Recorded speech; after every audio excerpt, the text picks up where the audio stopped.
Hi guys, welcome back to my YouTube channel. Thank you for coming back and watching my next video. I just want to start by saying a massive thank you to everybody who watched my last one. I was honestly blown away by the reaction. I did not expect for so many people to be like commenting, sharing my video and just saying such lovely things, so thank you. For this video I just want to talk about hair loss and like how it happened for me. It's different for everyone obviously, but how it happened for me, how I coped with it, and like ways of covering it up, ways of preventing it from happening so fast, and all of that sort of thing. So for those of you who don't know, I was diagnosed with Hodgkin's lymphoma, which is a type of cancer, in February, and I went through 6 months of chemotherapy. But so I'm not going to talk about all of that in this video, but if you do want to find out about how all of that happened, then watch my previous video, which is called How I Was Being Diagnosed with Cancer. So anyway, the reason I want to talk about hair loss in its like own specific video is because for like girls my age, that's like the most scary part of chemotherapy, is obviously losing your hair. Like, I have to say I didn't really care about like how I was going to feel sickness wise. The first thing I thought was like, I don't want to lose my hair. That was one of the first things that I actually cried about. Like, it's just saying like, I don't want to lose my hair, like I don't want to be bald, it's so unfair, all of that. Like as time went on, like I have to say it's like one of the things that didn't faze me so much.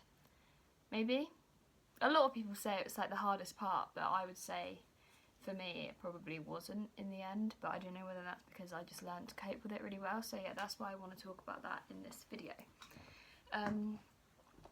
Oh, I look massive in this.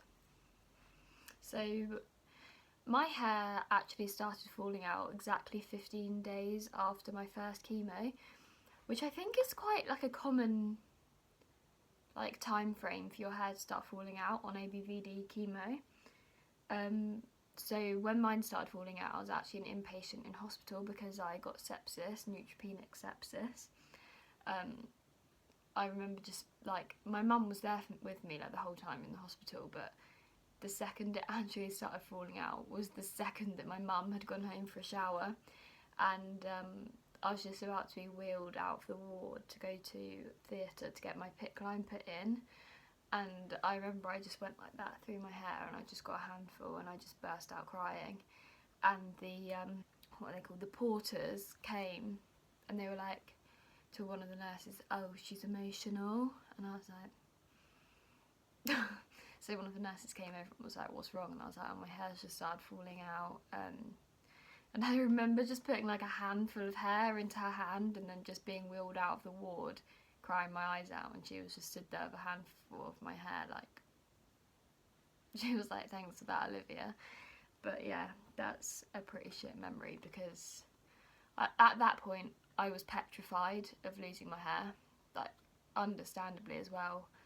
I had a bob because, oh, that's something I forgot to say totally. Before I started the treatment, I had really long hair, but I got it cut into like a really short bob before I started because I didn't want my long hair to be falling out everywhere, because like, why have twice as much hair falling out when it's just unnecessary? So like to prepare for it, I got my hair cut into a bob and donated it to the Little Princess Trust.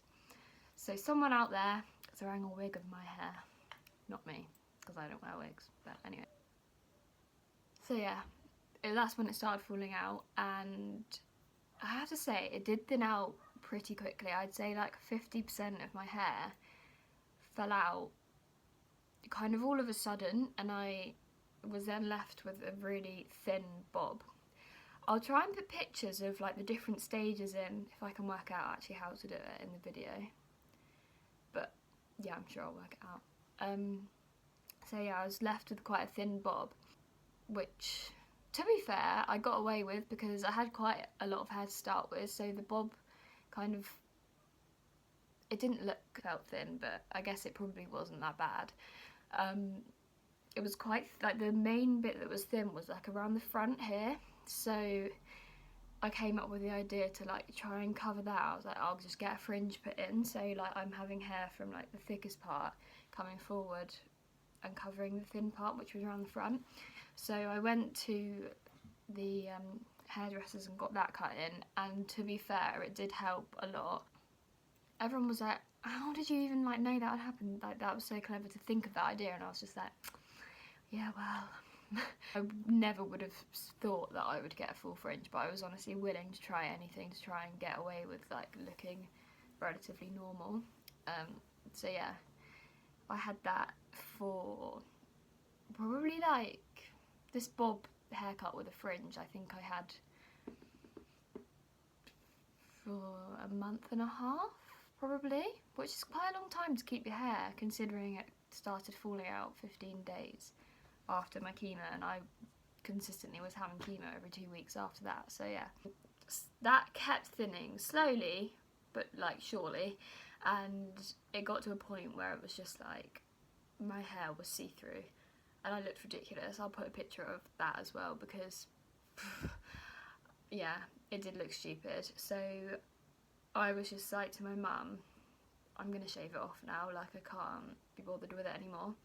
So I went to the hairdressers with the intention of getting it all shaved off. I got there and I sat in the chair and I was like, do you think we could try like a pixie cut and just see how it looks, and if it looks really bad then I'll just shave it off. So she was like, okay, like it's worth a try sort of thing. So we cut one in, it looked fine, and I was so short. I was like, I don't, like just making your hair that much shorter, just, it makes you get away with having really thin hair. So I kept that pixie cut for like another month and a half. So it's well worth trying, I would say. If you're like thinking of shaving your hair off, I would say try cutting it into a pixie cut. Even if you think you'll hate it, it will be better than having no hair. So yeah, I'd recommend that. Definitely try a pixie cut first, and then if you hate it, shave it off. Even if you keep the pixie cut for like a week, it's a bit of fun to try more hairstyles out. And also it gave me like quite a lot of confidence in terms of like, now that it's growing back, I know that I'll suit a pixie cut because I've had it before, and like now I'm just so excited to have it. Like I'm not bothered about how long it's going to take me to get my hair back long again or anything. I'm just excited about having a pixie cut, which will probably only take like a couple of months to actually grow. So that's good. Anyway, that was also obviously thinning slowly, but yeah, it lasted about a month and a half. And then one night I was just looking in the mirror and I was like, okay, like I hate this now. I just felt no connection with my hair anymore. It was like not like my hair. It was so thin at this point. And it was like 10 o'clock at night and I was like to my brother, like, let's just do it now. I remember shouting down to my mum, I'm gonna shave it now. And she thought I said, I need a bed sheet now. So she was like, okay, I'll come in a minute, like to change my bed sheets. And I was sat in front of the mirror with the razor on, like buzzing, and she was like, what's going on? I was like, I just said I'm gonna shave it now. She was like, I thought you said we were changing your bed now. But anyway, yeah, she was like, okay, like, I think, to be honest, other people were more scared of me shaving my head than I was scared of shaving my head. They were scared of like, I guess they were just scared of how I was gonna look or how I was gonna react, like whether I was gonna be upset or not. But I guess because for me it was such a slow process, by the time it actually came off, I was so prepared for it that I wasn't that upset. I was just like, well, thank God it's done and I don't have to be nervous about it anymore. So yeah, I shaved it off and I remember just sending pictures to everyone like, oh my God, I've done it. And no, I didn't tell anyone that I was going to do it, so everyone was like, oh my God. And I just remember everyone being like, I'm so proud of you, blah, blah. I don't know why they were proud of me, but... So, yeah. In terms of, like, how to deal with having no hair, I guess everyone's different, and some people feel a lot more confident with it than other people, but a lot of people said to me like, oh, you really suit it anyway. And to be honest, because I'd posted it on social media everyone knew at this point that I had no hair, so I wasn't worried about seeing people. Like, I knew everyone knew, so no one was going to be in shock, and if anything, people could like prepare themselves for what they were going to say to me, I guess. So number one, I would say what helped me was posting it online before anyone seeing it in person. Or if you don't want to do that, because I guess that's quite a bold move. Bold. Maybe just like texting a photo to your friends, so that they know before seeing you. I guess you would do that anyway, to be honest. The other thing that I would say helped me was, I don't know whether I was confident with it or whether I was just acting confident with it, but coming across confident, being bold, makes people look at you less like sympathetically, and as if it's like a choice that you've made. Like, I wanted to look like that sort of thing. So people weren't, that I was aware of, looking at me and thinking, oh, poor girl. They're probably thinking like, oh, fair play. Like, the decision not to wear a wig came from the fact that I felt really silly in a wig, because everyone knew I had no hair. At this point, what was I hiding when it was all over Instagram anyway, if you know what I mean? Like, I don't know, there've been a few occasions where I thought, no, I want to wear a wig. That was literally just because I thought, oh, that'll go with my outfit better, not because I thought, like, oh, I really hate how I look right now. Oh, okay, one of the main things, like the main thing that really helped me was finding clothes that I thought, that's going to look sick with a bald head. Things that I think look good with a bald head are like loud prints. I just think you're not speaking through your hair anymore, or the way you look, in terms of like your hairstyle or your makeup, really, because you can't put makeup on your eyebrows or eyelashes or like anything really, so you're literally just stripped of every like bit of your appearance. So I found like wearing loud prints, like just added a little bit of something. Really like go for it and look and act like you love it, sort of thing. What else? High neck tops look really cool, I think. Not black. I didn't wear black once because I was like, if I wear black, I'm gonna look like Voldemort. So I just wear like bright colours, or I didn't like wearing white particularly because I just felt like that looked a bit like hospital gowny and like, I don't know. But yeah, I didn't really like wearing black or white, which is normally like my go-to colours, but I suppose my fashion changed throughout the whole of this because everything that I used to wear, I now hated how it looked on me. But yeah, anyway, enough about that because this is probably not helping anyone.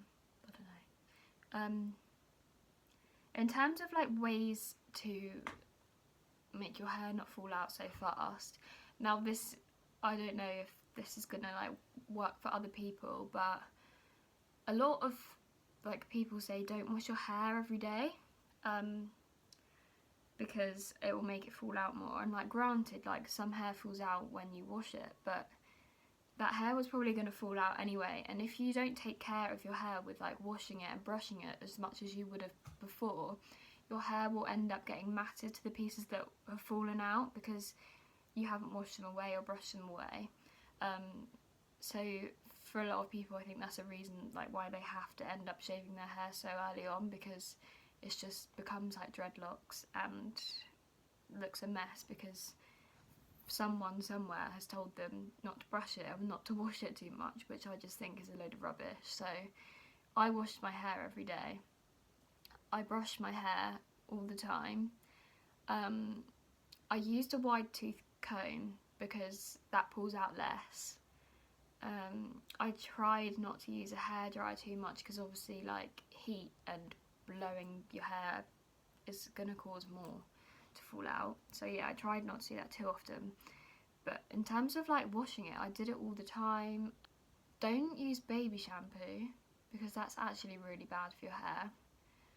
Maybe use like a natural shampoo from like Holland and Barrett, or like, is it Holland and Barrett?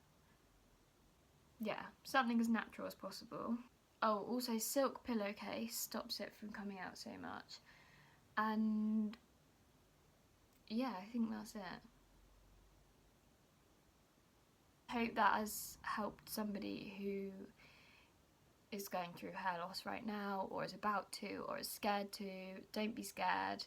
Losing my hair is probably the most life-changing thing that's ever happened to me. I used to be kind of shallow in terms of thinking that I don't know, I just thought that everything about me I thought was just so like on the surface, and I just never thought about like, what else represents me other than the way I look. And being, as silly as it sounds, being unhappy with the way you look has forced me to be happy with other things about me. So it's forced me into like trying really hard in my last year of uni, reading a lot, writing a lot. I love writing now. Blogging, helping other people, just like realising it's not about what you look like, it's really not.